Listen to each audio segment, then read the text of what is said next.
Okay, I'll get you on here in a second. And, cool.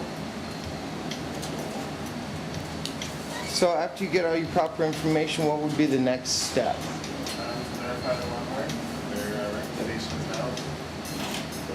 Okay, so you first verify their information, and then do you make copies of their ID and stuff like that to keep on file? Do they got to do this every time they come in?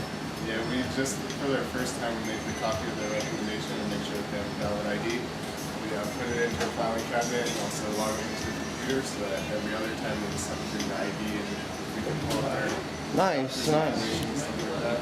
How long does it usually take to verify? No more than 5 minutes. Beautiful. It's always very quick. Right on, right on. Well, thanks, man, and keep up the good work there. All right, so we're out here with, what was your name again, man? Matt. Matt. We saw Matt inside doing the intake on the cell cow side, making sure that everybody's on the up and up and getting them into the system so that their next experience here is a much better one, an easier one.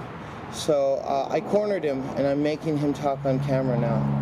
So, you know, Matt, what drew you to this? Why this field out of, you know, all the Burger Kings and McDonald's that are available to people with bachelor's degrees in engineering? Well, as much as I love flipping burgers, it's really helping people out a lot. This medical marijuana industry, the safe and easy access to organic medicine is really important to America right now, especially in our economic crisis. It's really helping out, and it's really cool what they're doing here, bringing science into it, and it's really all about the medicine and all about the patients. It's not even about smoking it and getting high anymore. It's about treating cancer and Alzheimer's, and you know, there's a whole list of things that we treat here.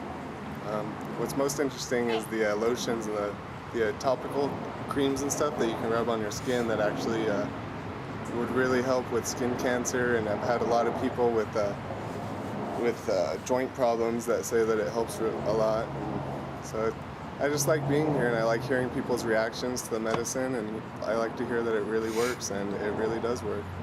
Nice. Are you yourself a patient? Yes, I am. You are.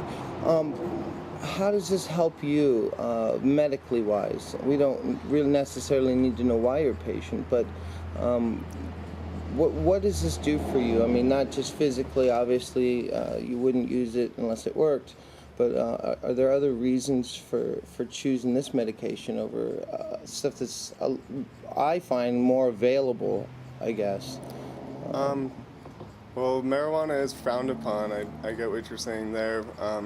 What draws me to it is its lack of side effects. There's really been no proven side effects on marijuana, where any other, you get any prescription from any doctor and there's known side effects that he's going to tell you. Yeah, I found that with the doctors that I've interviewed in the past, they've only had one major complaint, and that is if you're going to combust any plant material and inhale it, there's going to be negative side effects. But with the new techniques that are out there, vaporizing and edibles, do you yourself think that kind of eliminates that statement that the hardliners have been trying really hard to say, yeah, it might be medicinal, but, Well, I think it's a step in the right direction, but I think people are always going to smoke. People like to smoke. They like the feeling, and it's very soothing to some people, and it can even be medicinal in its own right. But I mean, I've been smoking cigarettes for a long time too, alongside marijuana, and it does have a lot of negative effects. The heat from the smoke does affect your teeth and your gums, but smoking through a water bong actually can cool it off and help with those side effects. So if someone is going to smoke, you would suggest they use a water pipe or some kind of water filtration system. Yeah. If they have the money, what do you think about vaporizers? Vaporizers are the way to the future. There's really, it's the safest way. It really is. Yeah, and we're finding this out more and more. Do you guys provide access or carry vaporizers for the patients? Yes, we do. We have one type of vaporizer. It's just a single hose oil burner, and it runs for $95. They're a little expensive. Hopefully in the future we can bring the price down a little bit. So the one that I'm thinking of, it's a convection one. It has a glass whip.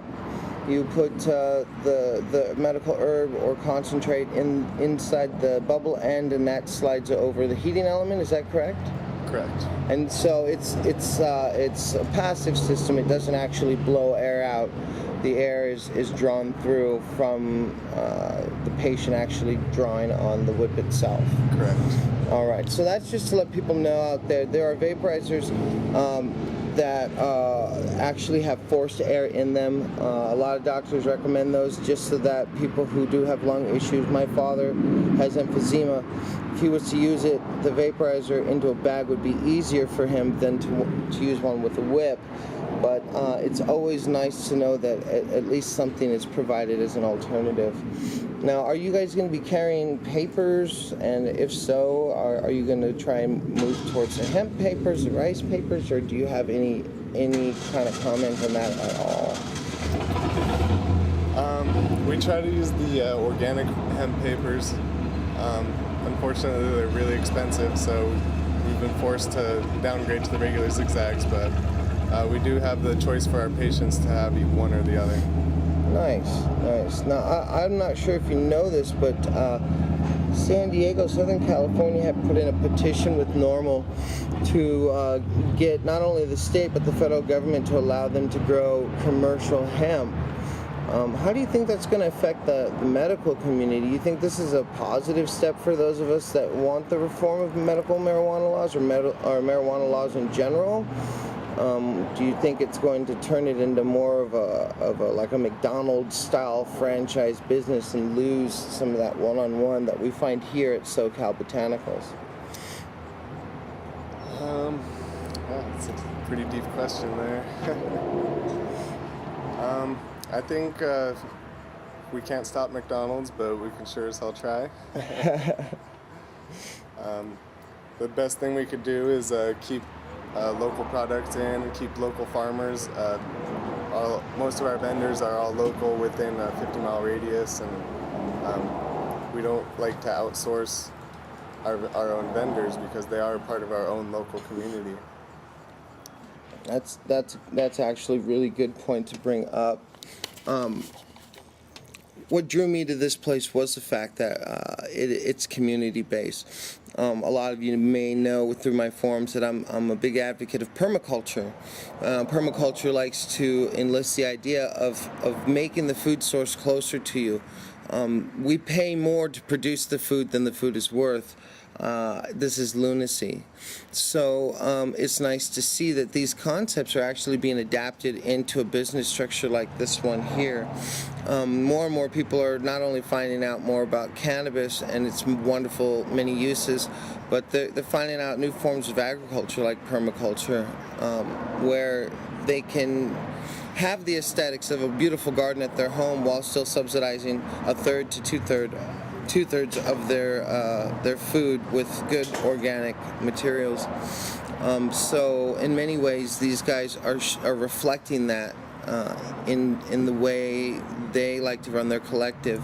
They take the word collective seriously, it seems, and that's been the consensus all day today, is that the people who come here, the people who work here, they do so because for them this is their community, this is their family, and they take care of one another. As I've mentioned before, they take collections.